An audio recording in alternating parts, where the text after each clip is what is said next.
Now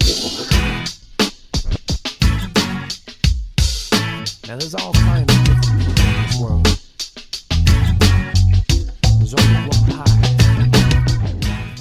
Hey everyone, and welcome to the Team Made Apart podcast, the podcast designed to teach those who work remotely and those who hire them how to work better together. I'm your host, Ryan Rogar. Before we get started, as always, today's show is brought to you by teammadeapart.com. Team Made Apart features articles, tools, and resources designed to teach remote workers and those who hire them how to work better together. A community for owners, managers, leaders, freelancers, contractors, and all variety of remote worker. Team Made Apart is also a terrific resource for companies interested in implementing remote work policies in otherwise co-located environments, or for those planning to build fully distributed organizations from the jump. Listeners of this podcast have an exciting opportunity to get involved in the remote work revolution. In light of current events related to the coronavirus pandemic and a sudden worldwide shift to remote work, we're offering a free remote work best practices guide for leaders who find themselves struggling to create a remote work policy in a pinch. Now, and for the duration of the crisis, visit teammadeapart.com/crisis to not only download your free Team Made Apart Remote Policy Primer, how to write remote work policies that don't suck, but to find other tools and resources to help you weather the storm. Great working relationships make for great remote work experiences, and with this free guide, you'll be better equipped to do your part in creating and maintaining a happy and sustainable remote life. Once again, to take advantage of this collection of useful resources, please visit teammadeapart.com/crisis, that is teammadeapart.com/crisis, to download your free Best Practices Guide. Today's featured guest is Roberta Sawatzky. Roberta is a remote work advocate who does focused research around related issues. Through her work as a professor at the Okanoggin School of Business and her role of primary consultant at the remote work consultancy SAM Consulting, Roberta has become one of the most well-known and respected thought leaders in the space. Here to talk about being the kind of leader remote workers need, now amid a public health crisis and beyond, join me in welcoming Roberta Sawatzky. Hey Roberta, thanks so much for doing the show. Pleasure to have you here. It's my pleasure to be here. I'm excited to talk about our topic and anything at all that can contribute to helping people out there around this whole area of remote work. That's awesome. Well, in the time since we have met each other and then subsequently decided to do this show together, I mean, our whole world has changed. It's been a really dramatic shift. Maybe though, before we get into, how we overcome these hurdles that are now being thrown in front of us because of this pandemic, maybe let's talk a little bit about just your background, who you are, where you come from, and what you're doing in this space. Okay, so my background is actually in industry, in business. So I have worked in private, I've worked in nonprofit, I've worked in government, and in all of those roles, I've been involved in people building capacities. So training and development, performance management, hiring, developing training, equipment, materials, everything like that. Everything was going well until 2008. And 2008, I was one of the people who was terminated because the department that I was working at and giving leadership to, it wasn't a revenue generating. And so it got closed down and I lost my job. So at that time, I decided that I was going to go into my own business. It's kind of one of those it's now or never type things. Mm-hmm. And so went through a small business development course offered by Community Futures here in Kelowna, which was absolutely amazing, and started doing consulting. So I've been doing that and gone through different kind of jobs that you do while you're doing your own business, and then ended up teaching at Okanoggin School of Business. And so I've been doing that now for about 7 years. And my specialty area there is HR and management. And one of the joys that come along with that is the ability to do research. And so I jumped at that, never been a researcher before, but always been extremely curious, asked many, many questions. So I thought, okay, I've got the most amazing mentors around me. It's time to jump into this field. And because I had already been working remote, our son and daughter-in-law and kids had been traveling around for 4 years in Europe, working remote. Our daughter works remote. And so I wanted to look at the whole area of what makes a remote worker successful. So my son and I collaborated together. And so we did that research, Did lots of meetups in Canada and in Europe, and came up with competencies that were indicators of success in remote work. And the people that we actually got the information from were people who were working remote. So we wanted to go to the source. So, we did all the academic research and literary reviews, but it was actually the remote workers who came forth and said, look, we know what it takes to be successful here. We know the areas that we've kind of messed up, which showed us the areas that we needed to develop more. And the rest is history. Yeah, no, I think that's incredible. And actually, I think it's one of the things that makes you maybe the most unique among the guests that we've had on this, premiere season of the show, is that you really approach a lot of this from sort of an academic perspective. And we have one or two others who have been, who are sort of from the realm of academia, but most of the people that we talk to have developed expertise in one way or another. They come from a business background, or maybe they, were a part of a distributed team somewhere, and they're leveraging that experience to do something. But the fact that you were out there actually, developing firsthand research and trying to really understand some of the core issues versus, people like me who just read those reports, I think is really interesting. And also, I think, provides you with some additional insight that maybe other people don't have. Yeah. Yeah. So I guess then let's talk a little bit about sort of the state of things. So I know that right now we're in, under sort of a quarantine. I don't know what the situation is like in Canada, but we're more or less, supposed to be confined to our homes. I don't see Americans fully cooperating. We're kind of used to this idea of being able to roam free. So I think it's going to be hard sell. But I'm still, waiting in line at Lowe's and things like that. There's still people out. But I think that, it is really important. People are exercising social distancing and some of these other things, and also just a little bit extra effort everybody's putting in, with the hand sanitizer at the checkout stand, and just little things like that are obviously all going to contribute to the greater good here. But one of the things that has really happened as it pertains to what we're talking about, remote work, is essentially a global shift to needing to leverage remote work so that they can get teams out of the offices and start to, continue trying to be as productive as possible, but with, limited impact on one another's health. And so, as remote work advocates, obviously this isn't how we'd hoped it would go. It wasn't, global pandemic isn't what we were standing around wishing for. And in fact, I'm sure this situation has forced a lot of people to make a lot of bad decisions that might, ultimately affect them in negative ways down the road. But I wondered if you had any sort of insights on kind of where we are now and, what you're seeing in terms of, issues that are coming down the pipe, things that we should be aware of, and how to start working towards fixing them. Yeah, it's a huge topic, and we're all watching the social media, and everybody's coming up with advice about everything.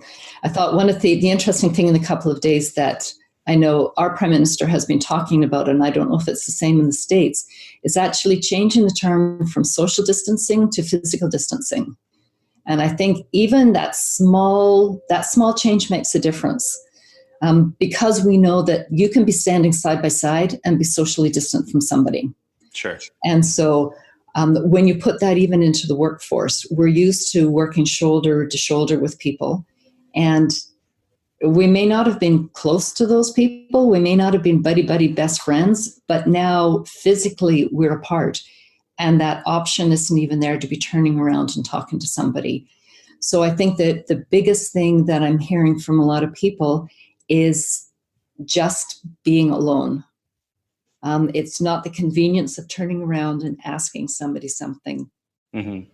You can be told about all kinds of tools that you can use.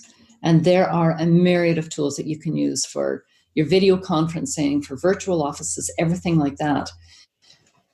But whenever we go back to the basic needs of people, is that connectedness, feeling that sense of belonging. So some are concerned if they've lost their jobs, they don't even know where their basic needs are going to come from. Mm-hmm. And that is the scariest thing. But then whenever you go above that need to belong and having that sense of loss, I don't know where I fit anymore. I don't know what other people in my team are talking about because I'm not in all the conversations. And so trying to figure that out is a really big deal. And then getting used to the tools, but you're getting used to the tools at the same time as you're building the house. So if you think of a carpenter, he's told to, go build this house. And by the way, as you're building it, figure out how to use the tools, figure out how to make it happen. Mm-hmm. And we need this house built within a very limited amount of time. And I think that's what people are really experiencing now. It's kind of initial excitement maybe about trying to do something new. But I think this week, reality is really going to sit in a big way, realizing that, okay, I need to figure out how to get some kind of a routine going. Mm-hmm. I need to get up in the morning, and even though I'm not going to that office, I'm still going to work. How am I going to not only organize my time, but how as a family are we going to organize time? So for example, our son and his family live in Helsinki. Nathan's working from home. They have 6 kids and they're homeschooled. And so he is very disciplined in his work, but he can't leave and go to a coffee shop and get some work. So he's sitting at the kitchen table, headphones on. Crystal is doing the homeschooling. The kids are all in their separate areas doing stuff. And you make it work, and it can work. But for some people, this is a new big deal. So organize my family, organize myself, and get the work done, and take care of customers. And if I'm leading a team, I need to be also there to help and support them. So everything that I'm feeling, if I'm feeling overwhelmed, if I'm feeling the loneliness, if I'm feeling all of this, how much more are my team? And I'm the one that needs to come alongside and support them. I think you're making some really critical points. And, one of those obviously is this routine.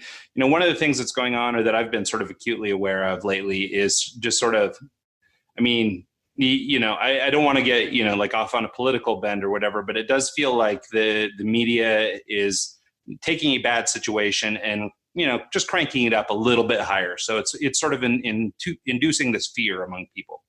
And, fine, be afraid, recognize there's a real problem, all that stuff. So I don't want to discount somebody's emotions or somebody feeling bad or feeling afraid, because of course you're within your rights to do that, and you need to do what's best for you.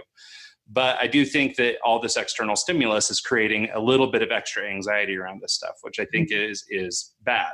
And so, but what I think we can do, to your point about routine and consistency, I think so much of what we would consider sort of normalcy is routine. Right? It is getting up and brushing your teeth and showering and going to work. It is trying to develop, organizations and structures and things like that sort of allow us to maintain sanity or maintain, some sort of routine, amidst the craziness that's happening outside our front door. And so I think, you make a really good point on that. Here in our family, not unlike your son's family, we've got a little bit of an advantage in that, I've been working remote for a long time. We have a couple boys here. Both my 2 sons are now, suddenly being homeschooled. So my wife is an educator, but she has her own class to teach.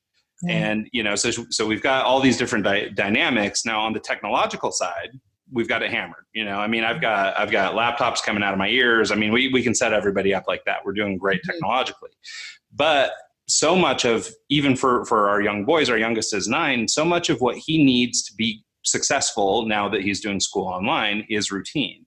And, the workplace version of that would be sort of the same thing, right? I get up, I shower, I brush my teeth, I put on clothes. I don't just lounge in my pajamas all day.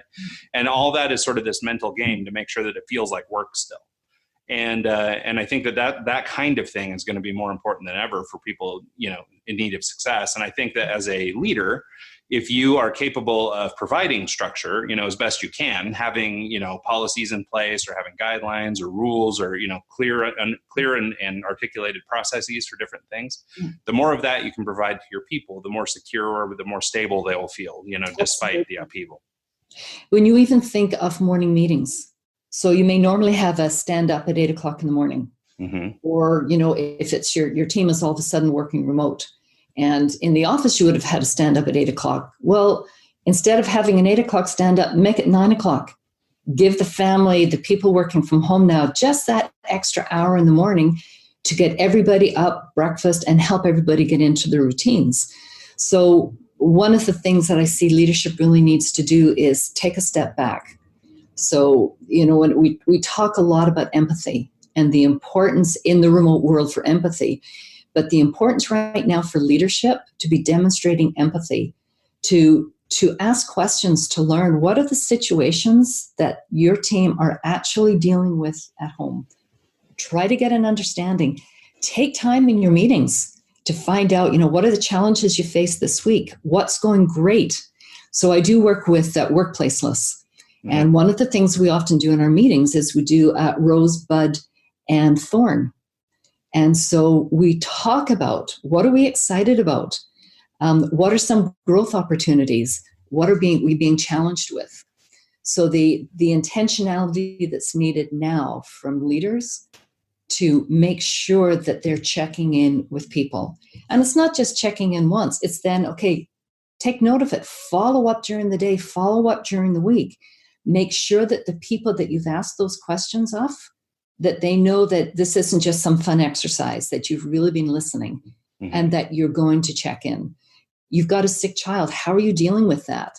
Is there anything that we can do? Can we help you have some food delivered? Like, what is it that we physically can do, emotionally can do, anything that we can do to support you? And I think above anything else, that's what's going to get teams through this.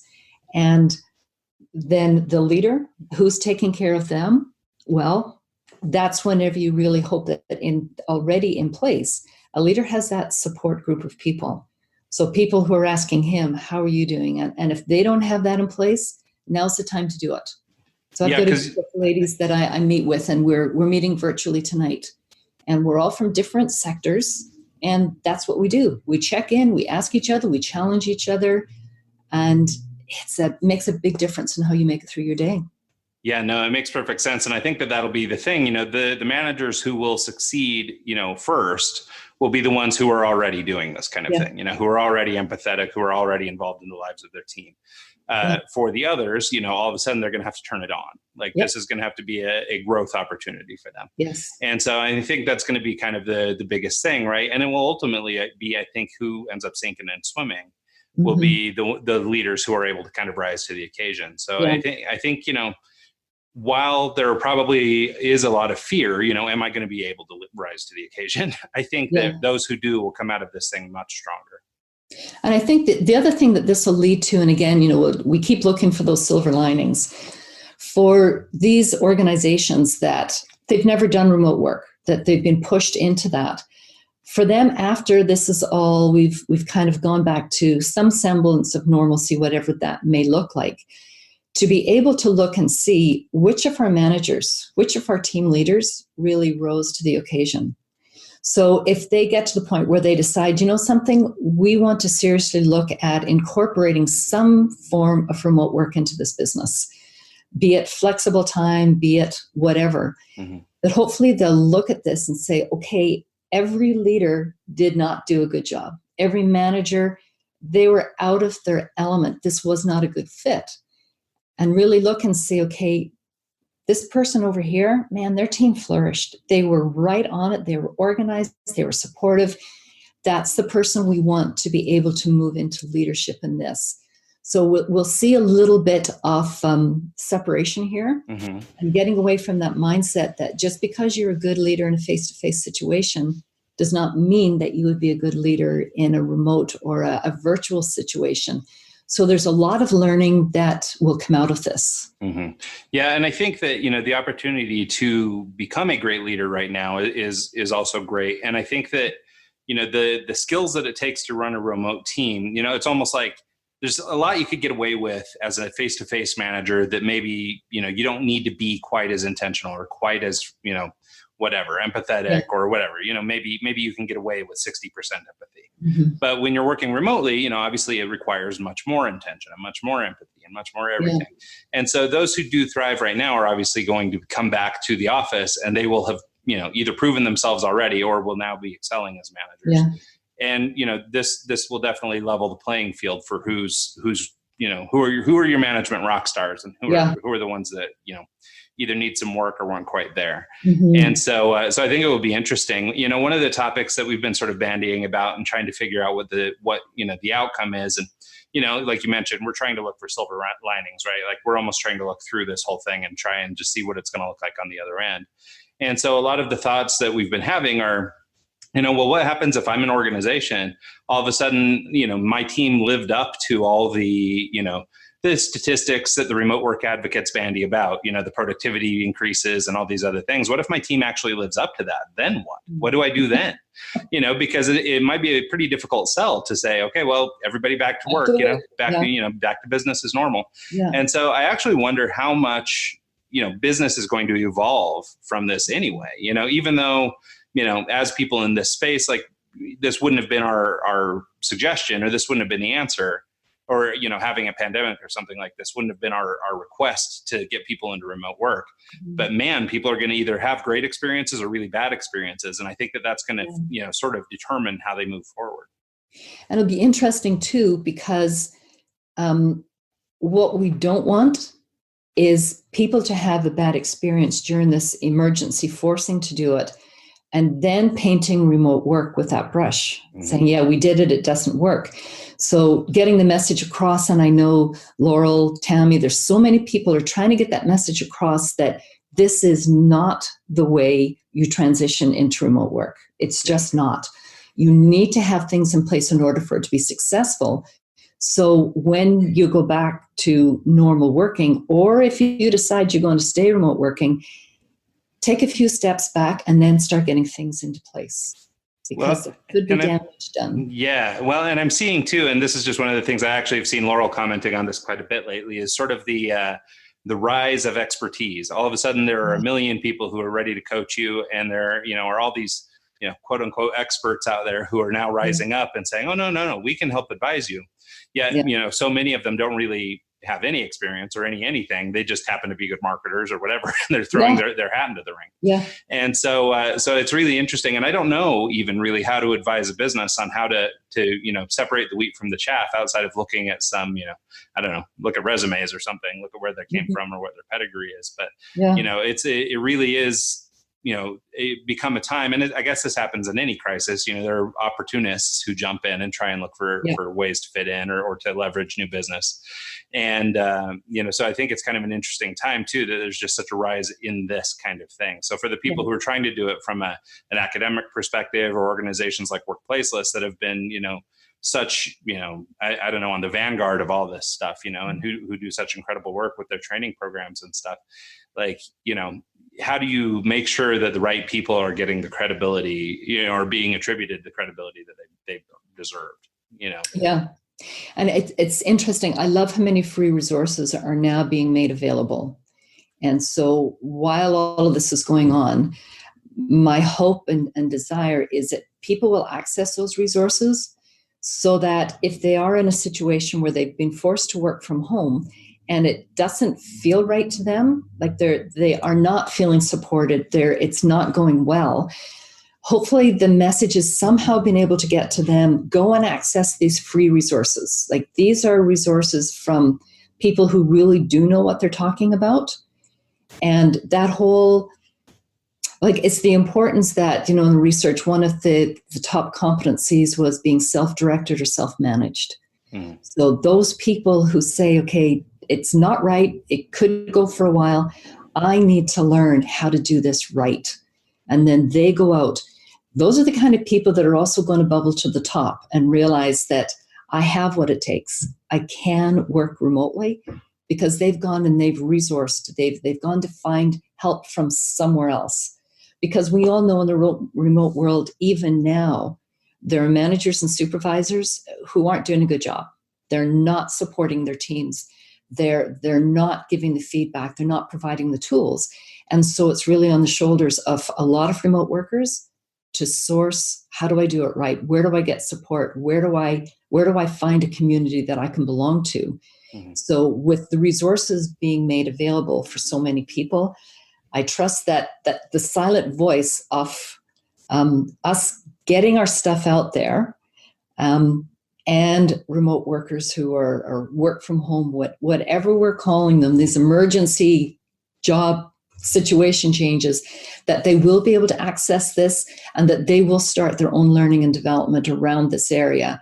And at the same time, people who have been forced to be in the position of they're leading these teams, that they will be able to reach out and find those resources. And so that somehow they'll filter through the so-called experts that are kind of hanging out their shingle to take advantage of this, that they'll sift through that and get to the meat of what they need. Well, and that's an interesting point too. We were talking earlier about sort of the spectrum of needs, like some people, if you're sick or have a loved one who's sick or something, maybe your needs are completely different than the guy who got laid off, than the guy who is just working from home because his company sent him home, but there's no real impact to his finances or anything, versus the people who are actually thriving. There's kind of this whole range of people here. But I think, just talking about resources and all that stuff, and maybe this is my years of experience as a freelancer sort of mentality popping up. But, I think remote work could present a real opportunity, and the availability of all these great tools and resources could provide opportunity for people to start new businesses and actually get out and start building new opportunities in the middle of this crisis. Yeah. And so I think it's really interesting. You point out the availability of these things, and tools, are a big part of it, but there's so much more to it, right? There's this motivation, there's all that drive. And I think so many people who are now, urgently looking for work or whatever may take to remote opportunities, whether it's working for somebody or launching their own business or something online. So I think, I don't know. I still am pretty optimistic that this will lead to a lot more good than it does bad.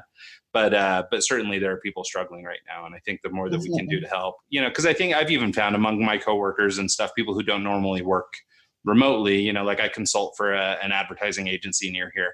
And, they were sent, suddenly had to start working remote. Well, they have a very tight social group, and the account teams all work together, and they, see each other every day. And, and now since we've been apart, like nobody's talking, nobody's doing anything. Everybody just kind of went out on their own thing. And, I've tried to ringlead some things, but I'm just a contractor. I just consult for them. So I don't really have any power to do any change in the company. Yeah. And so it's been interesting to watch them, because in the ad business, they have a technological advantage in that it's, everybody has a laptop, everybody has, it's, a very tech forward company. So they're able to do that kind of thing.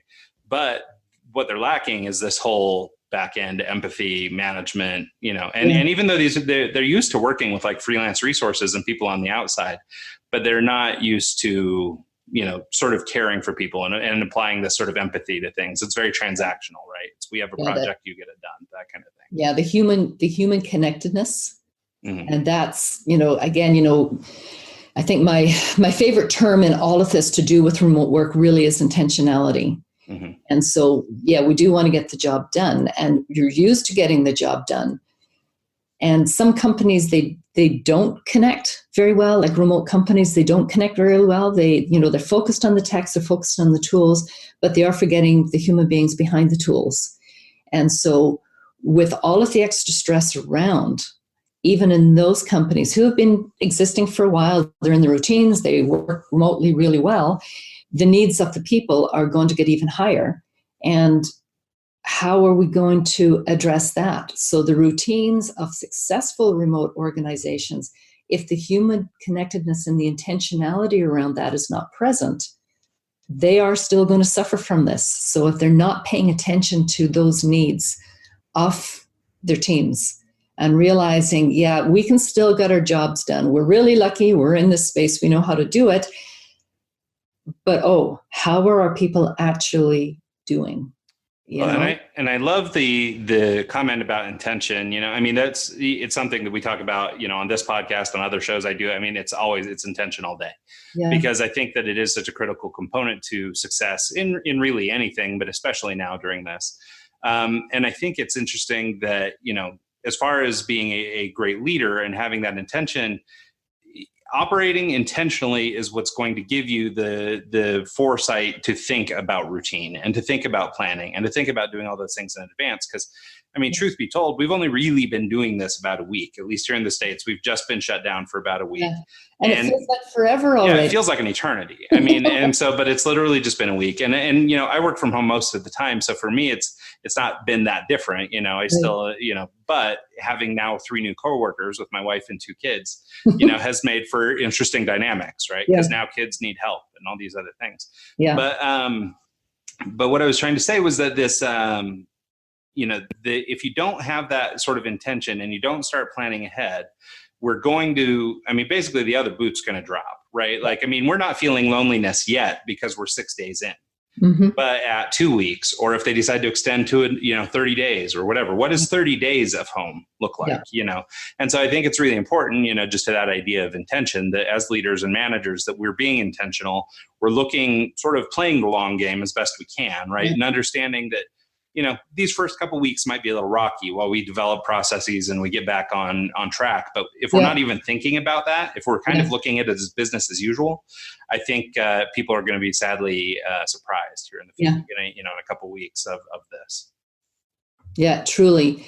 And I think that, whenever you talk about academia and research and how that combines with the actual work, I mean, humans are humans. And we have that need for connectedness.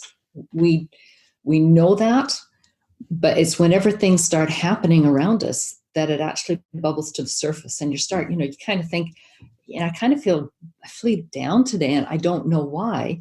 And then you start realizing I haven't been with a friend. Normally you would say, go have a walk, meet a friend for coffee.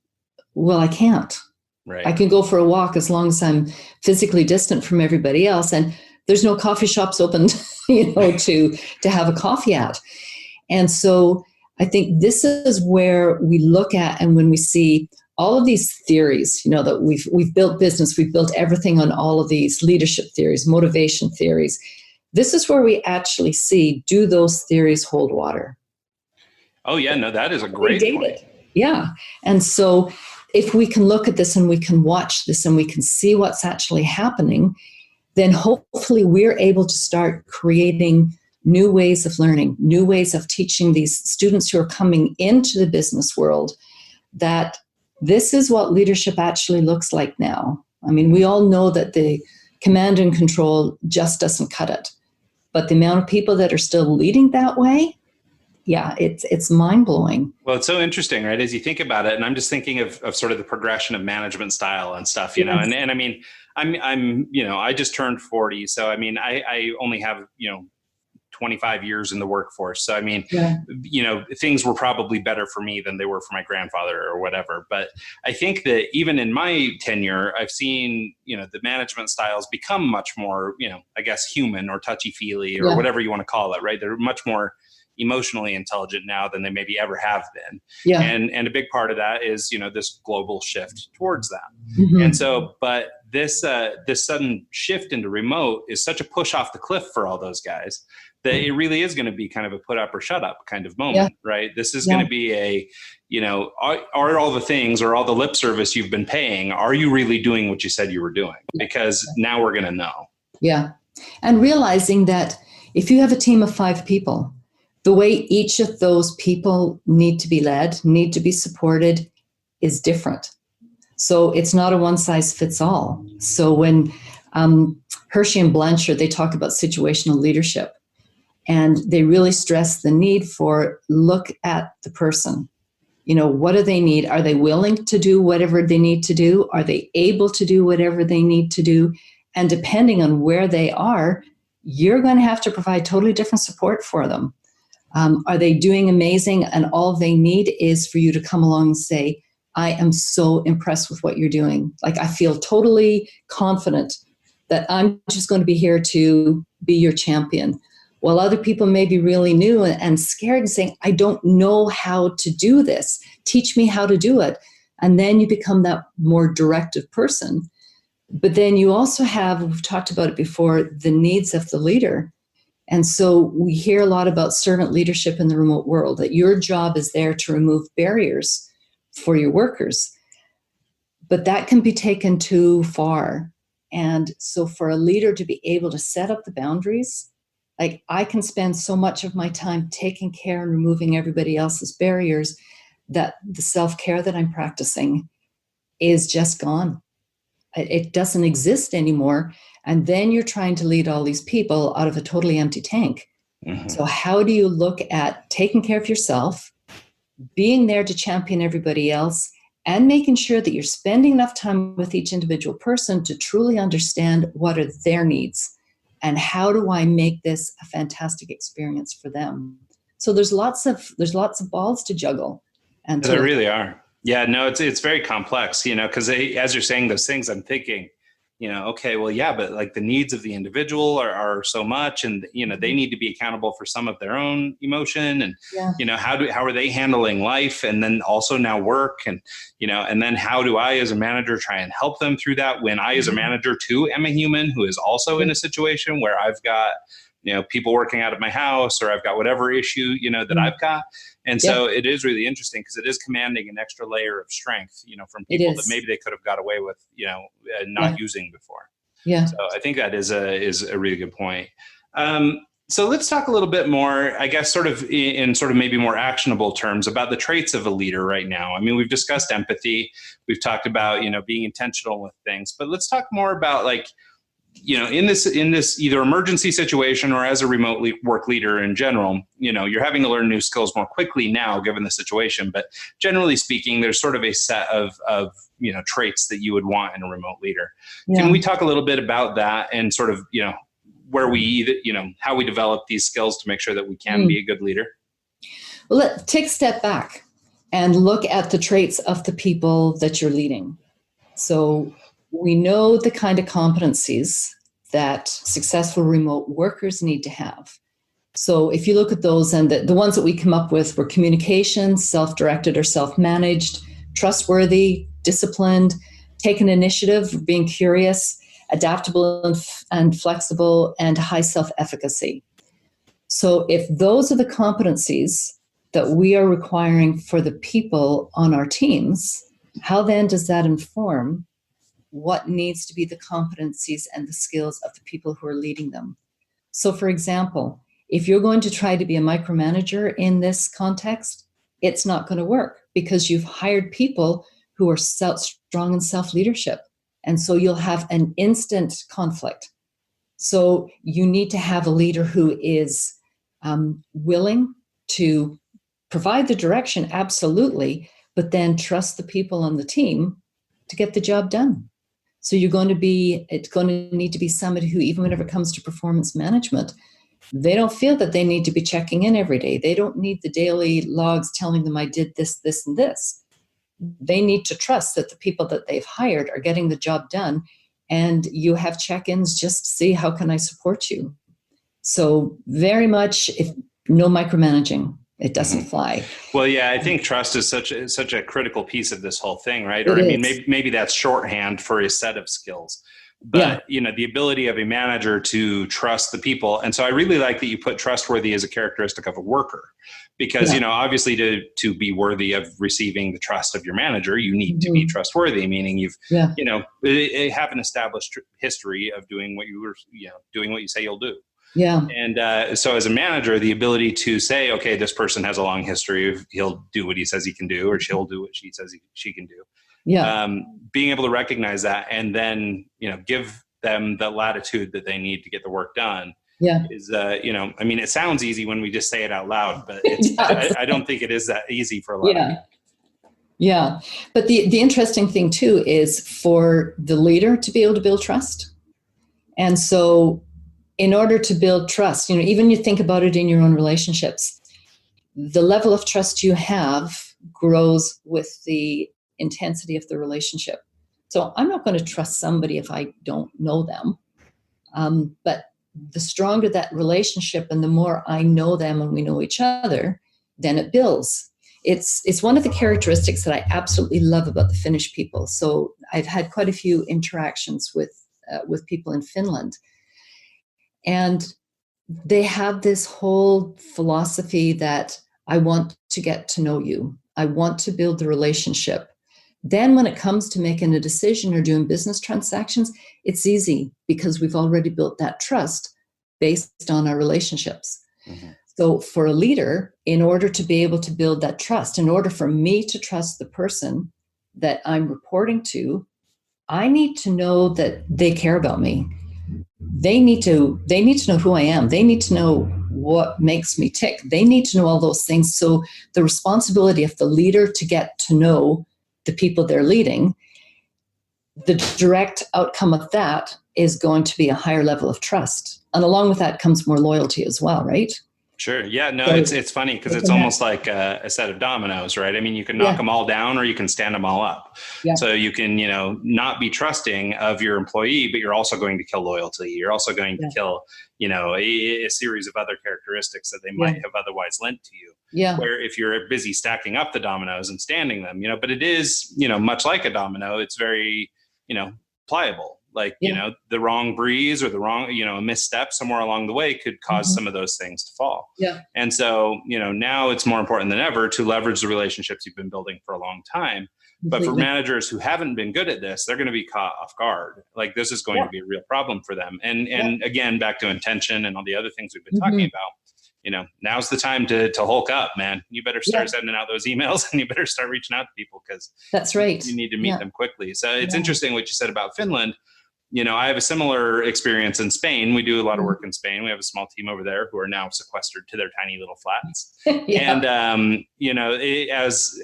the people in Spain are wildly social. And so, locking them up is, I can't even imagine. It's got to be pandemonium over there right now because, as bad as it is here, I've got 3,500 square feet and a big backyard. Kids will go jump on the tramp in the afternoon, that kind of thing.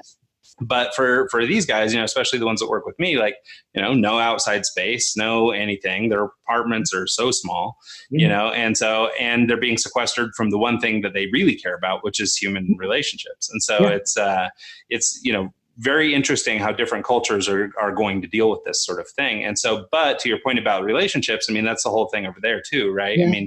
They must know you, like you, trust you. That's the whole thing. Business doesn't get done otherwise. Yeah. And so I think that's a beautiful thing about these different parts of the world. And, not to say that similar things don't exist here in the States. Obviously you need to have some degree of credibility with somebody, but we are much more forgiving, or we're much more, willing to be transactional if we just need something than maybe. Yeah. So I think that's an interesting insight. Mm-hmm. Yeah. And that's, you're talking more about transactional leadership as opposed to transformational leadership. Like with transactional leadership, you do this happens. With transformational leadership, it's much more about, I want you to understand why I want to lead in this direction. I want you actually coming along and changing as we go through this journey. And again, that really comes out in this kind of an environment. Yeah, no, I think you're right. Because we're in, it's sort of like lifeboat mode, right? We're all in this together, so leaders and workers alike, we're all experiencing the same struggles to one extent or another. And, and so it seems like a time for this transformational management style to really thrive. Like totally. And honestly, most other, styles probably won't survive this. And so, and at least not without, lack of employee retention and other problems on the other end. As soon as people get their head above water and people start hiring again, those people that you didn't do right during this time are going to be out of there. As long as we don't forget, because life can get back into routine pretty quickly, and we can pretty quickly go back into old habits because we forget. Yeah, I guess there's so much that will be, it's what's maybe most interesting about this pandemic is, it's so pliable right now. It's so up and down. It's so whatever, and everything is sort of in question. Because, you make a great point that, if this goes on for 6 months, well, that will be the new normal. Like the way we do business for the next 6 months will be the way we do business. And whatever happens when, this virus goes away, or, we figure out how to handle this one, then there will be a whole new way of doing things. But we will have forgotten the prior way, and this will just be the way we do business. Now, if this goes on for maybe another week or 2 more weeks, or maybe even a month, by then, maybe we haven't fully conformed. We were able to sort of, I don't know, drag our feet a little bit through it and just kind of make do for a little while. And I think that really speaks to the importance for leaders to help their teams understand why we're doing this.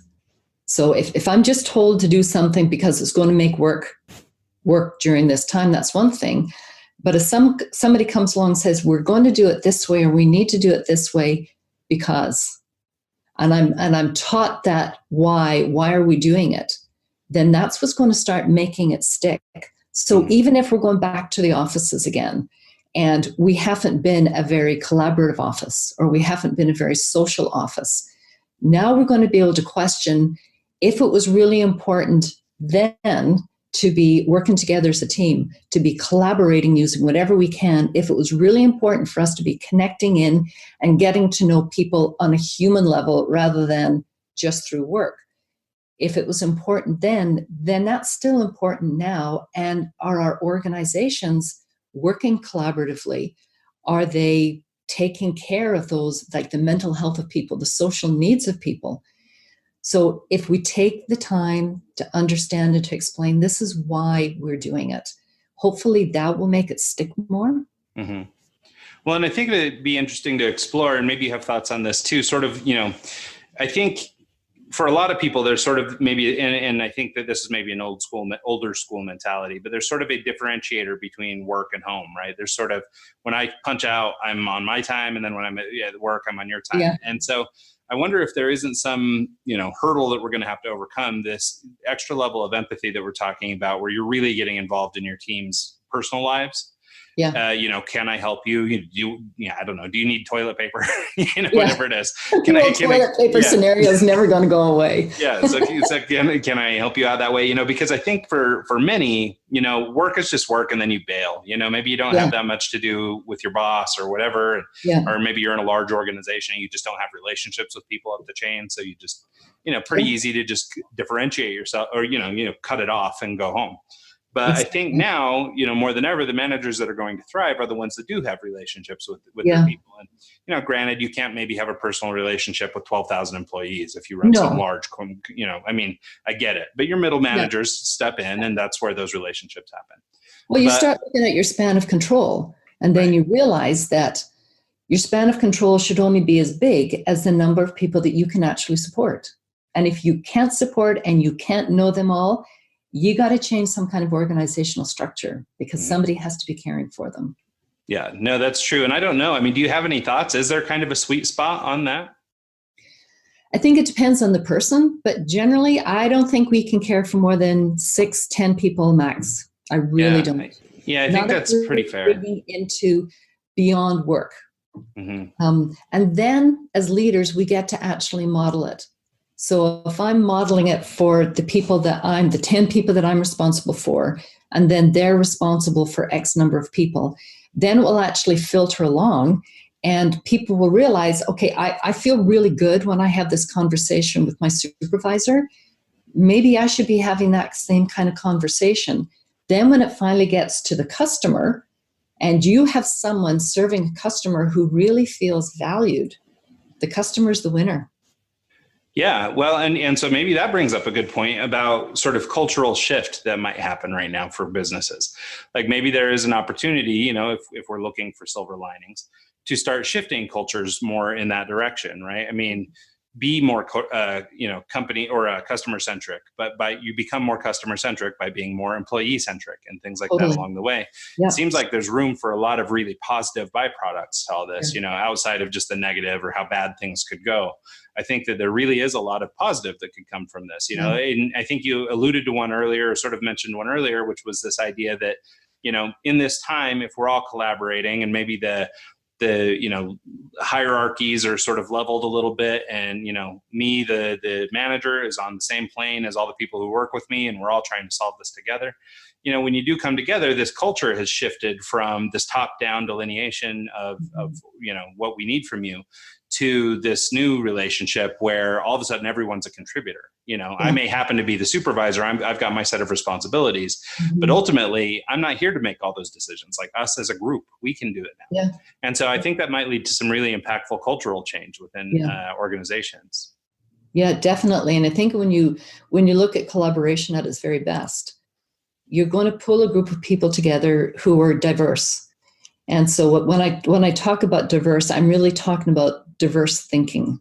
Mm-hmm. And so you walk into the room, whether it's a physical room or virtual room, and you have people there that are coming from different experiences, that think differently, that may be the CEO of the company, or they may be the person who is putting the sanitizer in every available place. You have everybody coming together in one space. And that's what you're seeing in some companies in order to, to deal with the emergency response. That's true collaboration. People from every level, no matter what it is, it doesn't matter. There's no power struggles in there. It's you leave your title at the door and you're bringing to the table your expertise, your thinking, you're challenging what somebody else has said, not because you don't like the person, but because you want to work through those ideas and drill them down and get to the purity of the issue. And that's what collaboration should always look like. But we forget about that. And Well, so and that could be one of those things that comes out of this. yeah, well, and I think what's really beautiful about what you just said, but I think it's also like this is extraordinarily human behavior, right? Yeah. This idea of sort of we'll come together as a collective and we'll try to, get everybody through this together. Everything's put aside. Right. It doesn't matter if I liked you on Wednesday. Now we're in this together. I mean, you can think about it using like, maybe a metaphor of like war or something where, all these people from all these different walks of life and everything are now coming together to defend one common, whatever it is. In this case, we're trying to protect our normalcy. We're trying to protect, being human. We're trying to protect our livelihoods and relationships. And we're doing this, I mean, we had an example just in our own life the other day. We've got a friend who's, not doing very well economically, hasn't been for a long time, not as a result of this necessarily, but now is in danger of losing their home and some other things. And, really bad situation for them. And, we're trying to do all we can to help them. But we got a random text just talking about toilet paper. We got the random text yesterday from this person saying, hey, look, do you guys need anything? Can I bring you something? And in our mind, we're going, my God, you're the one who needs, like, let us help you, but still they were so willing to just give whatever we needed to make this, as passable a time as could be, or, whatever they could do to make our lives better despite what's going on in theirs. And I think that something about that, I mean, we're discussing it in the frame of business and remote work here, but I think that sort of core component of just sort of being a human, I think is really important. And I think it's also, indicative of the things we're saying in the workplace, right? Is that there is no delineation between you being a human and you being a great manager. It's just be a good human. Yeah. And it's that, what you talked about sooner, we hear too many people talk about work-life balance. Mm-hmm. And I think it really needs to be work-life integration. I think that's smart. That's what it is. We're the same person no matter where we go. And I was reading in a book, and it was talking about if we expect people to do work at home, we should be allowing people to do some personal stuff during the day. Mm-hmm. That balance back and forth, that's how work life integrates, especially if you have a family, if you have involvements in your community, anything else. Yeah. And I think people are going to be much more happy. Well, that's the thing. I think that flexibility is what people, sort of what draws people maybe to remote work initially, or for maybe not everyone, but a lot of people, they really like that flexibility, whether it's flexibility of schedule or flexibility in, I mean, in my example, I have to drive the kids to school in the morning, so I don't really get to start my workday until about 9. Well, if I was working for somebody, that might not be on the plate. Wouldn't happen. Yeah. And so I think having that flexibility in my life and my ability to attend the Spanish program when my kids are singing or whatever, and I want to go see that, the fact that I can do that because of the type of work that I've set up is great. Where my wife, for example, she's a teacher, works in the education system. She can't abandon her, classroom worth of kids and take off to every program or every little thing, So, I mean, I count myself really lucky for the flexibility that I'm allowed. Yeah. And I think that is something that's really attractive to people. I hear a lot of stories of, after women have a child, they decide to stay home with their child, but they're able to leverage remote work as a way to keep it going. Or, I've also come across a lot of people, maybe in economically challenged parts of the world and things like that, where they're able to leverage remote work as a way to better their situation. So I think it's really a powerful tool. Yeah. But I think that applies, though, not even to remote work. And I get, teachers are different because they have their days are very scheduled. But whenever you even look at co-located companies, people are afraid to leave, or they're not able to leave during the day to go and do something that's personal. Mm-hmm. But the demands are really high with them. If you get an email at night, you should be answering it, or you should be responding to a text. And I think that's where probably one of the cries why people want flex work and they want remote work.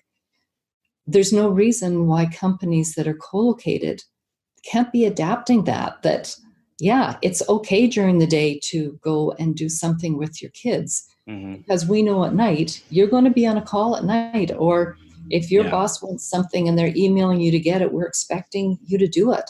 So what does life work integration really look like? And how does that play out, not just in remote work, but in co-located companies? That humanness, again, needs to come more to the front. Well, and that's the thing. I think we've got some relics of sort of industrial revolution kind of stuff going on where we're still trying to overcome some of the cultural problems that were imposed on people, 50 years ago, 60 years ago at this point. And so things like that. I mean, even just, I remember from my days working full time for like in an ad agency, for example, the idea that I was going to just split and go do something with my kids for a couple hours, like, even though they would probably allow it, like, it wouldn't be that big of an issue, really. There's this stigma attached and it's kind of gross. And am I the guy who's not there when they need me? And, like there's all these other, connotations around this. That I think, have steered people into not making those decisions. They'll skip their kids' thing to stay at work for fear of this kind of, real or imagined retribution. Right. And I think it's one of the things, like in Spain in particular, just because we were talking about them earlier, they have a very small population of people who leverage remote work on a, normal situation. A big part of it's cultural. They like being around people and they spend time with people. And they actually use remote work or, this siloing or this, separation from the rest of your team as a way to sort of punish people. This is how they treat you when you've done wrong. And so the idea of just being a remote worker, and I think this is true in other parts of the world too, like in China and Asian countries, things like that, where, the value of people is so high. This idea that you're not the last one to leave the office or your boss doesn't get to see you leave or, whatever. I think these weird relics of the past, have been some of the bigger prohibitors to advancement of remote work. And so I think now we're going to find, it's basically, I think, fear that kept managers in the past from, allowing these kinds of things, fear of not getting something done, fear that somebody wouldn't be responsible, fear, whatever. And so, but I think now, given the situation, I'd be surprised if a lot of managers didn't loosen up on some of those old constructs, because we're going to get, there will be a greater understanding of what we're capable of by remote. The other interesting thing too, and every time about characteristics of leaders, with remote workers, we expect that they will take initiative and that they will be curious. If you're wanting someone to be an excellent leader in that field as well, they need to be learners. So ongoing, they need to be curious. They need to ask questions. They need to be making sure that they're staying ahead of the game and watching, what are the trends? What are some of the challenges? What is it that I can learn and how can I personally develop so that I can turn around and then provide that learning to the people on my team? And so if you're interviewing for someone to lead a team, I think one of those key questions is, what have you learned lately? How have you furthered your training, whether it's in webinars, formal training, books you're reading? It doesn't matter what the genre is that you're learning, but how are you learning and how have you applied that learning? So we're not talking about just gaining all of this knowledge and our heads getting bigger and bigger. The idea of wisdom that comes out of knowledge is gaining the information. Wisdom is actually being able to ascertain, how do I now apply what I've learned? And so for a leader to be able to do that for their team and to challenge them and bring them up and encourage them, because they already value curiosity, and to know that I'm following somebody who is learning and they're equally as curious as I am, well, that lets me know that if I need to ask a question, it's okay, because they value that characteristic in me, because they're demonstrating that as a leader. Yeah. Well, and I think that, that characteristic also lends itself to innovation. And so if you are a company that is trying to weather a storm like this one, or in any given scenario, you're just trying to improve sales, having managers who are constantly learning, constantly absorbing, what's happening, what the trends are, where things have been, where they're going, and then able to sort of take all that information, amalgamate it, and then be innovative on top of it, I think is where you see real change and real shifts happening. And so I think that, to your point, I think that characteristic is critical. Yeah. And the creativity. So creativity and innovation can't be separated. And so totally thinking outside the box is massive. And don't expect other people to think outside the box if you're not. Well, and that's the thing. I mean, if you do look again at this pandemic situation that we're dealing with right now, I mean, this is a world rife for innovation. Yeah. Right. I mean, talk about thinking outside of the box. I mean, it's totally unprecedented, at least here in the States. And, I assume in most developed nations, this idea of being locked down over a virus spreading, is a completely new world for most of us. And so I think there's a ton of opportunity for innovation and for people to really come out the other side stronger for this. Totally. So I think it's, as bad as it is, I think it's a great opportunity on many different fronts. Yeah. So I guess to sort of wrap things up and start winding down this conversation a little bit, I guess, maybe like you gave us sort of the characteristics of a remote worker. Let's see if we can kind of put together like a list of actionable characteristics of a remote leader and maybe just kind of how they learn. I know one example, you mentioned Workplaceless earlier. They have a lot of great programs for teaching leadership. I wonder, just what are your thoughts on that? How do, if you're not sure or you need to be assessed, if you need to have an understanding of where you are so that you know where to go, do you have any resources or suggestions for people that might be in that situation? There is an assessment that we use that we based our last research on around personalities and remote work is HPTI. So it's high potential trait index. And it does an assessment of your personality. And then if you're doing that also with your team, it helps you to know what areas of strength that your team members have as far as personality traits. So you can just look up HPTI, and Thomas Nelson actually is, that's their assessment, is fantastic. I think individually understanding your strengths is vital. So Strength Finder through Gallup poll, doing that and knowing what it is that you actually bring to the table and how you build your team through that. So there's different assessments that you can use through that. You mentioned earlier emotional intelligence. So for a leader, I think one of the best things that they can do is to understand themselves. So I am so not one of those people that's into navel gazing. I only will do assessments if there is a so what component of it. So for leaders to truly understand themselves, what it is they bring from the table, how they lead, learning how to figure out how to lead other people, that high self-awareness is really important. Strong communicators. So a leader needs to be able to communicate across every channel. So spoken, writing, understanding which channel that they should use for communicating. That was, whenever we were doing the survey from the remote workers, that showed up as 100% as being necessary for remote workers to be strong communicators, which means the people that are leading them, it should be 100% as well. So strong communicators is really important. Being able to facilitate collaboration. So the idea of not just team building, but pulling people together. You can't tell your team to go and collaborate. You need to actually come alongside, model it, help them do it, because these are people that may not even know each other and they're thrown into a circumstance where they need to work together. So a leader needs to be able to be a strong collaborator. So demonstrating that in their own life and then being able to help guide their teams to that strong collaboration. Again, we talked about the importance of learning, the importance of empathy, the importance of being able to build trust and being trustworthy, the importance of self-efficacy. So when we talk about that, I need to be strong enough in knowing that I can do what I do well in order to be free to trust other people to do what they need to be doing well. So if you get a leader who is very insecure, they're kind of wishy-washy, they're not really strong in believing they have those skills, they're not going to be able to bring that out and draw that out from their team members. So even remote workers, they said that self-efficacy, that confidence that you can do what you said you can do is important, even more important whenever you're actually leading these people. Because, I mean, we can all spot a phony a mile away. Sure.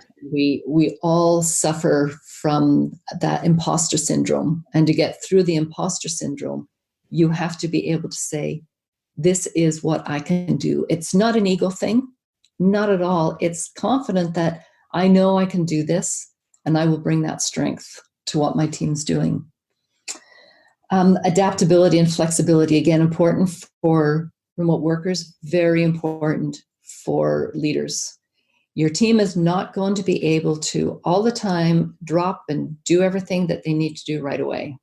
So if your empathy is strong enough, you're going to be more likely to be able to be adaptable and flexible, because you're not king of the world and everybody does not fit into your schedule. So as a leader, as things like this change, you've been leading a team, whether it's co-located, whether it's virtual, how quickly can you pivot? How quickly can you change and go into the mode that says, okay, we'll now do this, we'll do this, I need to provide this, we need to do this. That flexibility and adaptability is really important in a leader. And that brings confidence to the people that you're leading. If they know that their leader is, okay, we're on this, may not have the answers, so that honesty needs to be there, that transparency needs to be there, but along with it, that confidence.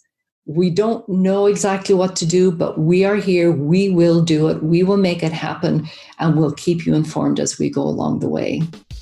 Yeah, I love all that. I think it's, I don't know, maybe time to drop the mic. Like, that is probably about as good as we're going to get. So I think that's great information and stuff that people can act on. And I think that, in this time of sort of turmoil and all that stuff, it's I think if people look at it as an opportunity to really grow and excel and really take care of people and help people through this time, I think that leaders will grow, businesses will grow, business will, survive. And, and then hopefully as our economy returns to normal, we'll get back on our feet. So yeah, and we'll such great things to talk about at the coffee shop. Yeah, right. Yeah, God, we're going to have a laundry list. There's going to be a line for the patio at Starbucks as soon as they reopen. Oh, yeah. Well, cool. Well, thank you so much, Roberta, for your time and doing this. I really appreciate you working it out, especially given the circumstances. I know you've been busy. Sure. Where can people find out more about you, learn about the work you're doing, and follow you personally? They can find me on LinkedIn, just under Roberta Sawatzky. You can also go to my website, and that is sam.isremote.com. And you can find the links to those two places. You'll find me. That's awesome. And we'll make sure to share everything in the show notes as well. Yeah, my Twitter is @Roberta2014. Okay, perfect. Yeah. Well, that's awesome. Well, thanks again so much, Roberta. And thanks for everything. My pleasure. Stay healthy. Stay tough through all this. Okay. All right, take care. Bye. I don't know you everything. I don't know you everything.